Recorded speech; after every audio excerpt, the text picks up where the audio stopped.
फिर भी आचार्य श्री ने कागज में कागज पढ़ दिया।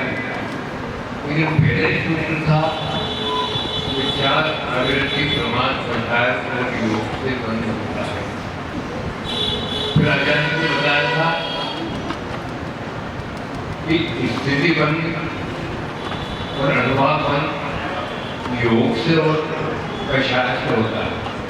लेकिन आचार्य श्री मेरी जिज्ञासा ये है, मैंने सरवार सिंधी में भी जाकर के देखा तो नहीं, आज तक तो नहीं बोला, किससे कौन सा बंद होता आज नहीं बोला। आज तो केवल ये समझे कि कौन कौन सा बंद होता है, किससे क्या बंद होता है। ये तो हमने पहले बताया कि योगा बैठी प्रदेशा चुनी अनुभागा का साधन, योग से स्थिति अनुभाग बंद होते हैं और कषाय से स्थिति अनुभाग बंद होते हैं। योगा बैठी प्रदेशा योग से प्रकृति क्लेश बंद होते हैं जी।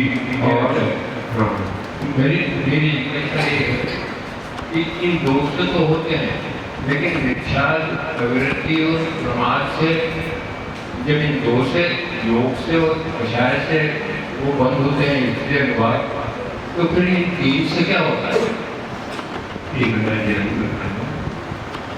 इसके बारे में तो बहुत चर्चाएं हैं और बहुत सारे ऐसे प्रमाण इकट्ठे किए गए हैं। आचार्य श्री ने जो एक बार 88 के पहले बहुत चिंतन किया तो उन्होंने यही कहा कि एक गाथा जो गर्भ संग्रह की है कि प्रदेश प्रकृति स्थिति बनी,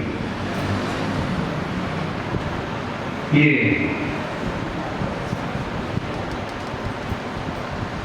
जो दोनों बंद हैं योग से होते हैं और छुरी अनुभागा कसाल स्थिति अनुभाग कसाल। तो जो योग और कसाल में शुरू से लेते ही पहले गुण स्थान से लेते और कसाल रश्मि तक चलती है, नहीं रहती, योग रहता है। तो प्रकृति क्लेश बंद होता है ऊपर, इसी का अनुभाग बंद रश्मि स्थान के ऊपर, रश्मि स्थान के ऊपर नहीं होती। तो ये मुख्य प्रत्यय है बंद होने, और मिथ्या प्रवृत्ति प्रमाण ये सामान्य प्रत्यय, ये सामान्य कथन है। क्योंकि तुम ही बताओ कि जहाँ पर अनंतान की बंदी रहती है वहाँ मिथ्या प्रत्यय नहीं रहती, उसमें शामिल हो जाता है, उसमें गड़बड़ हो जाता है। पहले गुण स्थान से अनंतान बंदी कैसा है कि दसवें, तो उसमें देखो क्या क्या आ गया, मिथ्या आ गई, अवृत्ति आ गई, प्रमाद आ गई, उसमें गलती हो गई। अलग से क्या कहना, सामान्य प्रत्यय जब कहने जाते हैं तो मिथ्या अवृत्ति आदि कहते हैं, विशेष प्रत्यय कहने जाते हैं तो वही कहते हैं कि कसाई हो, उसमें से शामिल हो जाते हैं कि 13वें गुण स्थान पर कसाय और योग चल रहे हैं और उसके साथ क्या क्या चल रहा है, पॉलिसी चल रही है, वो बाहर नहीं है, वो बाहर नहीं है। ये बात अलग है कि जैसे जैसे आगे गुण स्थान बढ़ते हैं तो नीचे के प्रत्यय छूटते जाते हैं। जैसे वह पहले से चौथे गुण स्थान में गए, क्योंकि दूसरा तीसरा तो बाद में होता है, नीचे से पहले से चौथा सामने दृष्टि बनते हैं। फिर कुछ उसके फल विचार और समय कुछ ऐसा मिल जाए वही गुणवत्ता हो, फिर तीसरा गुण स्थान होता है और जब गिरता है चौथे से पहले में तो दूसरा गुण स्थान ऐसा असाधना कर देता है, ऊपर से नीचे गिरता है। जैसे कोई बिल्डिंग से गिर रहा है तो बीच की स्थिति, वैसे स्थिति दूसरी गुण पहले से चौथे दिन है तो मिथ्यात्व छूट गया, हो गया। इसके बाद में जब वह वृत्ति बनता है, अवृत्ति छूट जाती है। जब वह 7वें स्थान में जाता है तो प्रमाद छूट जाता है, कसार तो बनी रहती है। अब कसार में अंतर पड़ता जाता है, निकाल में छूट जाती है, अप्रत्याख्यान, प्रत्याख्यान, संजलन, शक्ति वैष्णव, तो ये प्रत्यय छूटते जाते हैं। जैसे जैसे ऊपर कसार मन होती है तो नीचे के प्रत्यय छूटते जाते हैं। वो कसार जब पूरी चली जाती है तो योग रहता है, वो 13वें स्थान तक रहता है, उसके बाद वो भी छूट जाता है, अयोग हो जाते हैं 14वें में। तो मुख्य प्रत्यय दो ही है। आप कोई बोले सब मिथ्या क्या करता है, मिथ्या क्यों बोला, नहीं बोलना चाहिए। तो ये कहना है गुरु महाराज ने एक मिथ्या अकिंचित कर है ऐसा प्रवचन दे दिया। तो लोगों ने क्या सोचा, मिथ्या कुछ नहीं करता, मिथ्या कर लेना चाहिए। जो विरोधी लोग थे ना, उन्हें से गलत ख्याल उठाया, विरोध किया, फिर इस पर पुस्तक लिखी गई। उसका प्रमोशन 88 में सोनागिरी में हमारी दीक्षा की थी। फिर इसके बाद जब लोगों की मुहावरा संतान होती थी, फिर लिखित रूप में आ गई आचार्य सिंह के विरोध में। तो फिर करुणवंत की प्रक्रिया पुस्तक लिखी गई, जगन मोहनदास शास्त्री कटनी वालों ने इतना प्रमाण सहित उन्होंने बताया। छोटी सी पुस्तक है, कभी मिले तो देख। करुणवंत की प्रक्रिया उसका नाम, पूरा सब पे भैंस दिए और समझाया कि आचार्य का कहना गलत नहीं है। मिथ्यात्व अकिंचित कर कुछ नहीं करता, ऐसा नहीं। मिथ्यात्व बंध के क्षेत्र में कुछ नहीं करता, वह विपरीत अभिनिवेश पैदा करता है, विपरीत अभिनिवेश पैदा करता है। अनंतानुबंध इसके साथ रहती है, वो बंद कराती है। मिथ्यात्व का और अनंतानुबंध के साथ जोड़ा है, तो वो बंध कराने का काम वो करती है और ये विपरीत अभिनिवेश पैदा करता है। उसने करना ऐसा नहीं, तो बंध के क्षेत्र में कसार काम करती है। ये जो कहा योगा बैठी कर, ये जो गाता है प्रदेश बोलते हैं,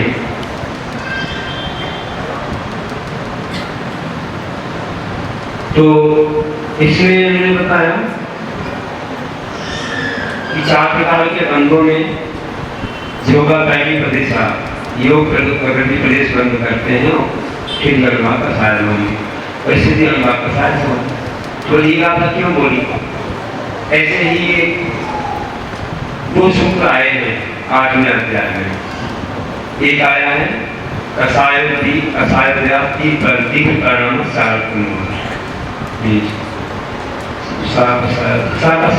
जीवा कर्मो योगदान दुर्गला नागत के संबंध, ये सूत्र प्रमुख है। सकसात जीवा कर्मो योगदान दुर्गला नागत के संबंध, ये बता रहा है कि कसार से बंद होता है।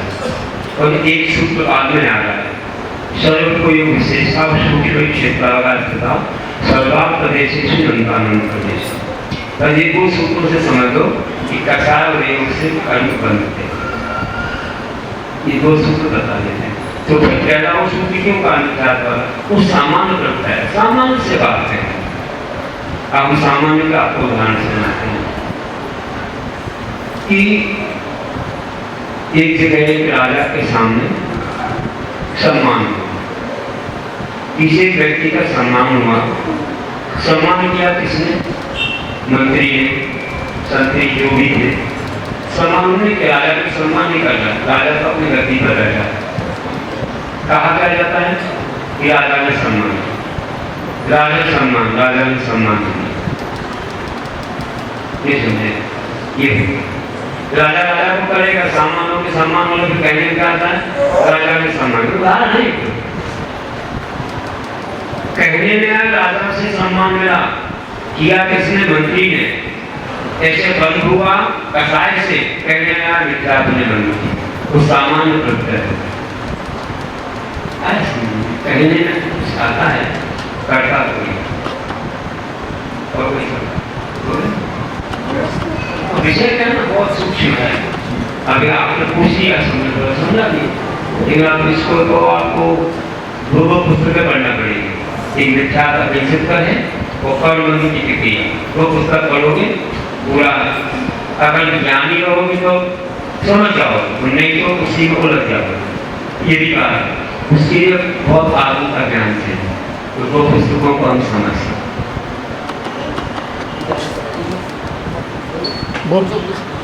चलो नमस्कार आचार्य, नमस्कार सभी मुनि राजों को नमस्कार नमस्कार।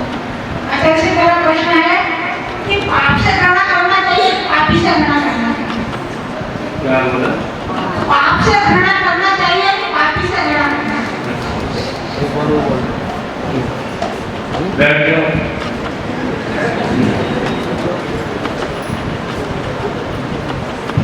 देखो एक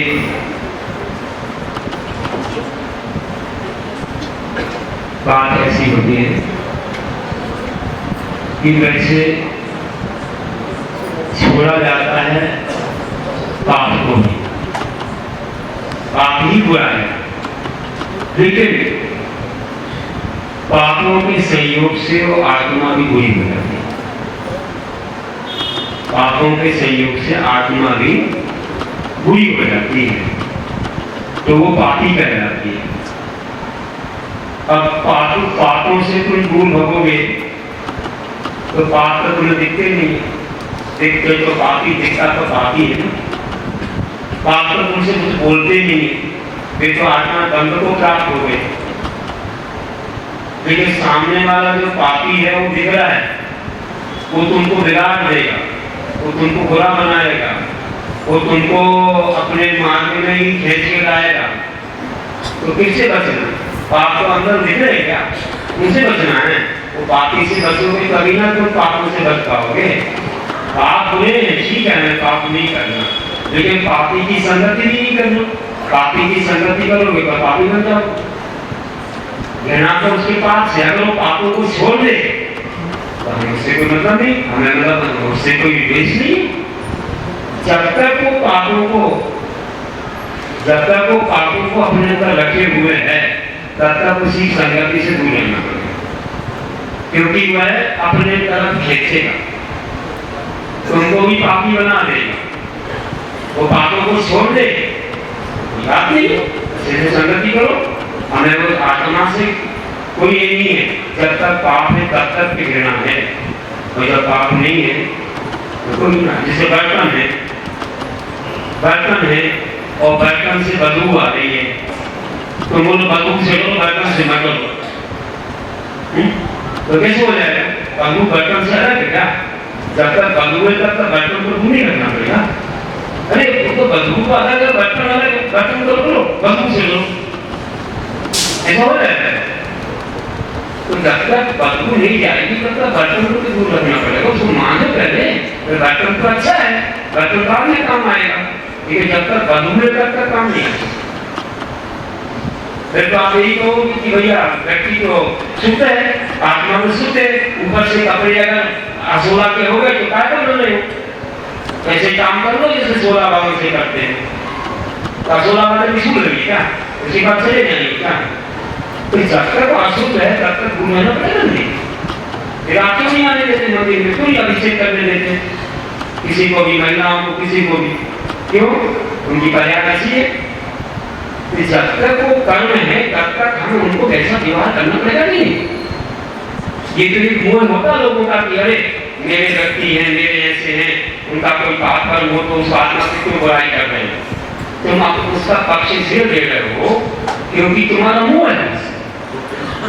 दूसरे का दूसरा व्यक्ति हो तो मोह नहीं, उसकी निंदा करेंगे। तो अपना हो तो अरे मेरा मेरा मेरा मेरा इतना बुरा करता हूँ, मेरा मेरा मेरा, तुम्हारा मोह है। ये मोह ही अपन को डुबा दे। सबके साथ समान व्यवहार करो। जब कहा है कि जब तक पाप नहीं छोड़ा तब तक पापी से अपन को दूर किया। उसका पाप छोड़वाओ, उसका पाप छोड़वाओ, लाओ, नियम दिलवाओ, काम पकड़ो, छोड़ो, त्याग करो। तभी तो गुरु के सामने आके सुधर पाएगा वो। और तुम पक्ष में लोगे तो नहीं सुधर पाएगा, वो बढ़ जाएगा उसका पाप। बच्चे को लाते महाराज जी ने कहा सुना तीन संस्कार ये सुनाएंगे कि हमारा बेटा दर्शन करता महाराज जी क्या करा। मैंने कहा तो पूजा कुछ कर रहा है तो आज नहीं महाराज जी कुछ करता है क्या करता है जीवा करता। तब फिर उसके बाद जो है उसको कहा उसने कहा ठीक छोड़ देंगे महाराज थोड़ा समय लगेगा। तो हमने कहा तुम्हारे घर नहीं है अमरावती की बात नहीं गए। तो फिर बाद में आया बोला कि छोड़ने आया क्योंकि महाराज जी मेरी गलती नहीं है। बचपन में जब मैं छोटा था 10 वर्ष पहले महाराज जी आए थे मुक्तागिरी में चाची का जादू माता सनासी के उसमें और फिर लगन में थे वो हमसे साथ में लगते हैं। बोला महाराज जी तब हमारी माँ ने 10 वर्ष पहले हम छोटे थे अगर हमें आचार से अरे शांत रहो भैया कीड़े आ रहे तब हमारी माँ ने आचार से सत्व व्यसन का त्याग का नियम क्यों नहीं दिलवाया। अगर उसने नियम दिलवा दिया होता तो आज में दीवार में थे। महाराज जी बताओ किसकी गलती माँ का सिर नीचे हो गए मेरी गलती मेरे संस्कार नहीं दिलवाए। जैसे तुमने उसने संस्कार दिला बच्चों को ऐसे दिलवा दिए तो गलती अपनी है महसूस करते गलती मेरी है लेकिन दूसरों के सामने छुपाते हैं मेरा मेरा मेरा। तो दूसरे का हो तो 50 गालियां देते हैं और अपना हो मेरा है मेरा वो तो जाएगा नीचे जेल भी जाना चाहते हैं क्या तो समर्थन करे काम पकड़ के बाप करो महाराज जी के सामने।